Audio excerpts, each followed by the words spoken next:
অভিন্ন পারিবারিক আইন প্রণয়ন, উত্তরাধিকার আইনে নারী পুরুষ সমানাধিকার, গণমাধ্যমের সকল শাখা ও স্তরে ৫০% নারীর অংশগ্রহণ, স্বতন্ত্র স্থায়ী নারী কমিশন প্রতিষ্ঠা সহ ১৫ বিষয়ের উপর ৮০-র অধিক সুপারিশ প্রধান উপদেষ্টার কাছে জমা দিয়েছে নারী বিষয়ক সংস্কার কমিশন।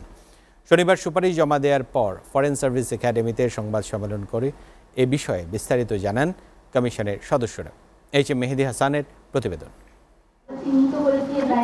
প্রধান উপদেষ্টার কাছে সুপারিশ জমা দেওয়ার পর সাংবাদিকদের বিস্তারিত জানাতে নারী সংস্কার কমিশনের এই সংবাদ সম্মেলন।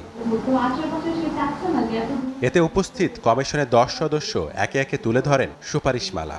১৫ বিষয়ের উপর ভিত্তি করে স্বল্প ও দীর্ঘমেয়াদে বাস্তবায়নযোগ্য এই সুপারিশমালায় নারীর বৈষম্য নিরসনে গুরুত্ব পেয়েছে অভিন্ন পারিবারিক আইন প্রণয়ন, উত্তরাধিকারে নারীর সমানাধিকার, নারী পুরুষের মজুরির সমতা, গণমাধ্যমের সকল শাখা ও স্তরে ৫০% নারীর অংশগ্রহণ নিশ্চিত করা সহ নারীর অধিকার রক্ষায় স্থায়ী কমিশন গঠন।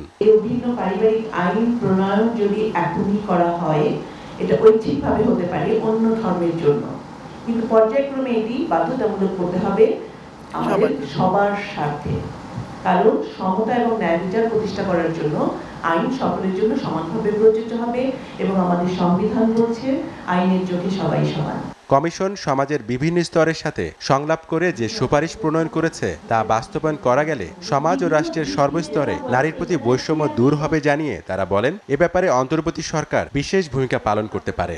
একটি স্বতন্ত্র ও স্বাধীন নারী কমিশন গঠন করা হোক, এটা আমরা চাই। সেটা অধ্যাদেশের মাধ্যমেই যদি করতে হয় সেভাবেই হোক, বা পরবর্তীতে যদি আইন করতে হয় সেটা যেন আইন করা হয়। নারী পুরুষের সমতা বিষয়ক নীতি ও কর্মসূচির পর্যালোচনা করবে এই কমিশন। সুপারিশ বাস্তবায়নে শিগগিরই ঐকমত্য কমিশন ও বিভিন্ন রাজনৈতিক দলের সাথেও বৈঠক হবে বলে জানায় কমিশন। এইচ.এম. মেহেদী হাসান, এসএ টিভি, ঢাকা।